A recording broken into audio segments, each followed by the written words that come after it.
Alors aujourd'hui, dans la construction du pin cab, on va parler du montage des boutons, boutons de démarrage, boutons de flipper, etc. On va commencer aussi à installer les toys. 7G, canal tuto, merci d'avoir rejoint la vidéo. Je t'invite tout de suite à t'abonner pour rien rater du contenu qui arrive. Et on va commencer la construction, la mise en place du bouton power pour l'ordinateur.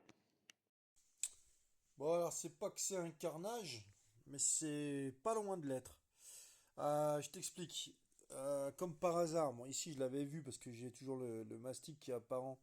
Donc là je savais que j'avais une vis, donc je me suis mis assez haut pour pas avoir la vis. Ouais, sauf que bingo, ici on plein dans une vis là.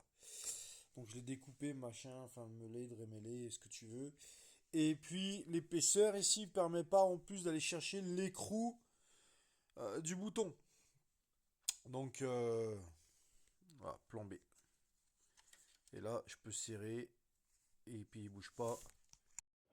Du coup, la plaque imprimée en noir, c'est beaucoup plus adapté pour se marier avec la déco à l'arrière qui est noire. Il ne restera plus qu'à tirer un câble pour connecter le voyant plus 12 volts à la commande de marche de l'ordinateur. Ah, c'est magnifique. Idéalement, il faudrait mettre des vis noires, mais bon, franchement, pour ce que c'est faire, ça va super bien.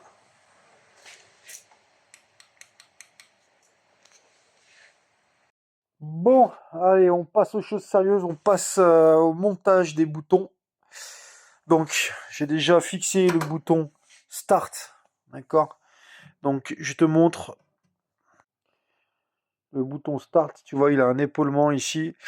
Donc, il faut percer à ce diamètre, à ce diamètre. Donc, je n'ai pas de mèche à bois de ce diamètre. Donc, ce que j'ai fait, j'ai pu passer ma fraise pour le petit diamètre et j'ai fait à la défonceuse le tour.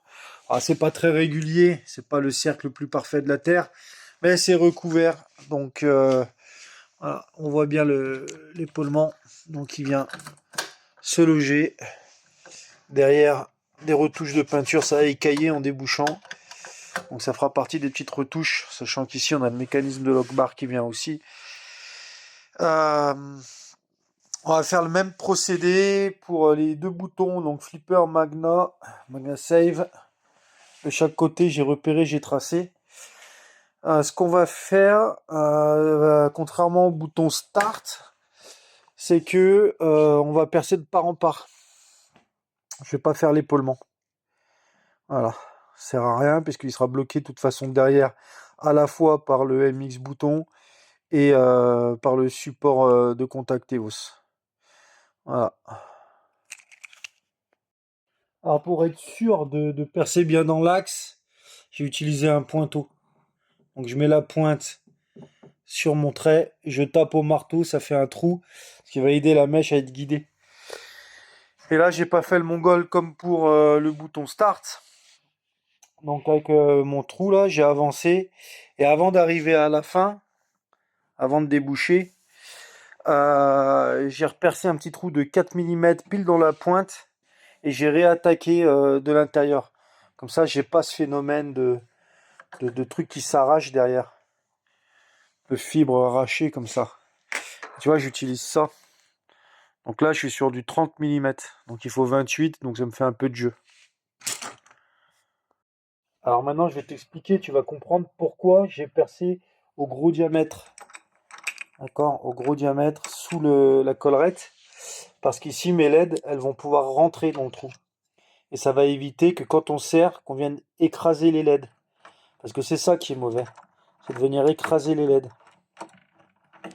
Voilà, là, la plaque, elle vient à fleur contre le bois. Et c'est la plaque, pas la LED, qu'on va serrer. Et voilà, ma plaque de support de contact EOS, elle fait rondelle en quelque sorte. Donc là, tu peux y aller, le bouton il bouge pas du tout, du tout, du tout.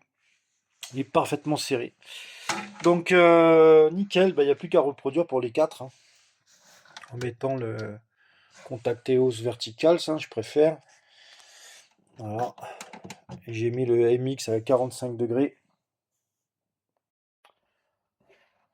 Et voilà l'ensemble des boutons montés avec les contacts EOS. Donc ça fait le taf, c'est super. Alors pour les vis, j'ai pris du M3.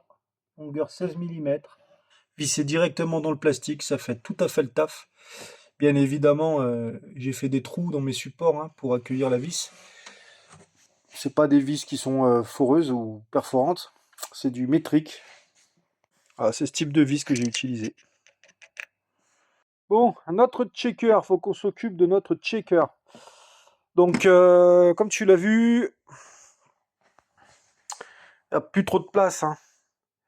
Il n'y a plus trop de place. Donc, l'idée, c'est de le fixer sur les parois.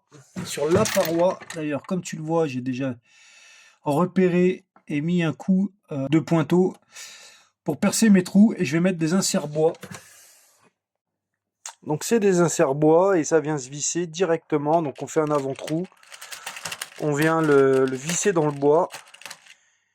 Et l'intérieur est fileté pour accueillir une vis métrique.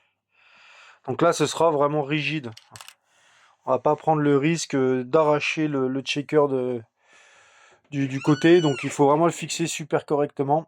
Et avec ça, ça ne bougera pas. Par contre, il faut être hyper méticuleux sur le serrage, sur le perçage.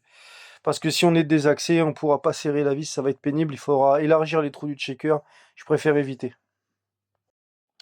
Du coup, pour les inserts, j'ai pris du M6 par 10 et des petits boulons M6.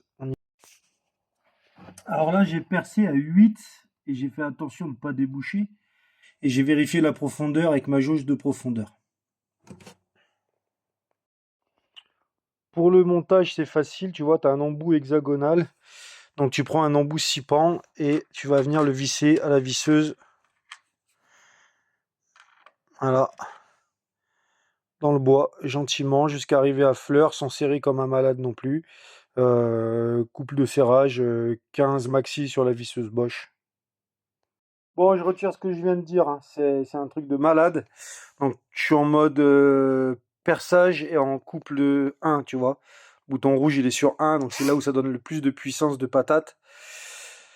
Sinon, ça rentre pas comme ça. Hein. Donc, faut pas avoir peur d'y aller. Bon, du coup, je suis totalement rassuré. Il risque pas du tout de s'arracher du côté de la cabine. Hein. Franchement, serré comme c'est serré, c'est... On n'est pas loin de la soudure, hein, sans blague. Donc maintenant, il n'y a plus qu'à le visser, en espérant qu'on coïncide vraiment bien. On va vite être fixé. Ah, franchement, vu comment c'est serré, il n'y a pas besoin de frein filaire. Je te dis franchement, avant que ça bouge, il va se passer 5 minutes. Hein. Il est fixé au bâti, mais ouais, il n'y a rien qui risque de bouger. Alors moi, ce que je propose, c'est qu'on mette le capot en provisoire et qu'on fasse un test pour voir en 12 volts. Je suis sûr que tu as envie de le voir aussi bouger le pin cab. Ça va être à toi de me dire en commentaire quel est le bon réglage. Parce que moi, j'y connais rien. Et j'ai pas de notion. Là, je suis à 3 volts. Et ça me paraît bien. Tu le vois trembler là par rapport à ma main? Franchement, ça me paraît pas mal. On va le monter un peu. 4 volts. 4 volts, ça fait pas de bruit et... Alors ça vibre gentiment, quoi. Tu vois, je sais pas si on le voit, on voit ma main trembler ou quelque chose trembler par rapport à... Voilà. Allez, on monte encore, 5 volts. 5 volts, il se fait entendre. Il y a moins de sensations, bizarrement. Ah, là, on doit être sur une mauvaise tension parce que ça grogne. Enfin, ça grogne, ça claque. Ça plaît pas à l'oreille. 7 non plus. 8 encore moins. 9. Pousse-toi de la route. 10. Oula, j'ai eu peur. Je vais faire péter la baraque. On recommence. Putain, mais il passe de 10 à 20 ce mongolien là.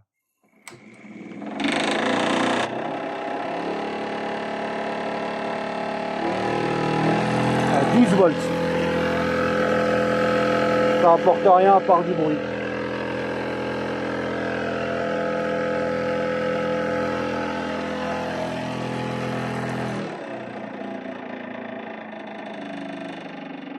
Le meilleur, c'est 3 volts, hein.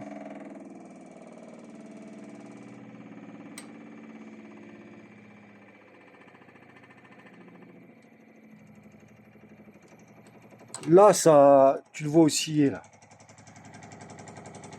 Je sais pas comment me mettre pour que tu le vois osciller.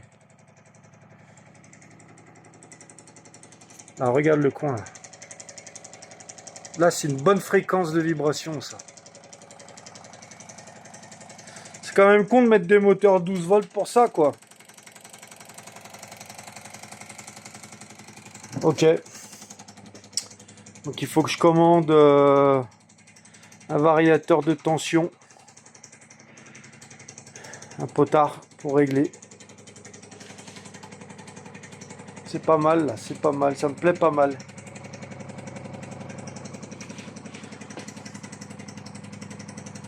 Tu vois, comme ça aussi. Dis-moi en commentaire ce que t'en penses.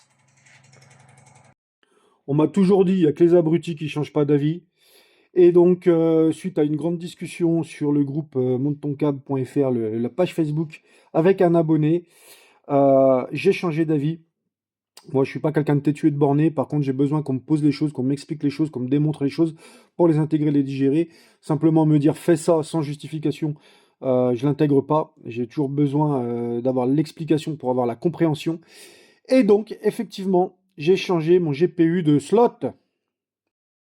Donc voilà, le GPU, il a dégagé sur le slot numéro 1 et j'ai mon SSD qui est apparent. Bon, je voulais bénéficier du refroidissement de la carte, mais il a été démontré dans la doc technique que les deux ports PCIe, donc le E1 et le E2, sont bien en 4.0, mais la vitesse de transfert, elle est ici de 16x, donc sur le port numéro 1, alors que sur le 2, il est de 4x. Donc, ok, mea culpa, je reconnais mes torts et je m'adapte. Voilà, c'est encore une fois la magie des réseaux, j'adore ça, on parle, on échange. Et ça permet à l'arrivée d'avoir un truc béton parce que voilà, c'est du travail d'équipe. Et le travail d'équipe, bah, il n'y a rien de mieux, c'est ce qui paye. Donc, comme je le dis souvent, hein, deux esprits vaut mieux qu'un. Donc, merci de commenter, merci de corriger les points qui vous semblent faux ou impertinents.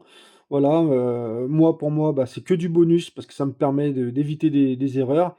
Et encore une fois, je remercie toute la communauté sur tous les réseaux, hein. Tu me retrouves sur TikTok, sur YouTube, sur Facebook, montetonCab.fr. Et puis bon, cette vidéo est terminée. Si tu l'as aimé, je t'invite à liker, mettre un pouce, mettre un cœur et à t'abonner pour rien rater. On est presque à la fin, mais il y a encore pas mal de vidéos qui arrivent. En tout cas, l'objectif, c'est d'avoir un démarrage logiciel là dans les jours à venir. Donc, on va rentrer dans les configs. Mais avant tout ça, il y aura la partie câblage élec qui est un gros dossier. Pour découvrir toutes les vidéos, abonne-toi, c'est ce qu'il y a de mieux à faire. Allez, à très vite, ciao.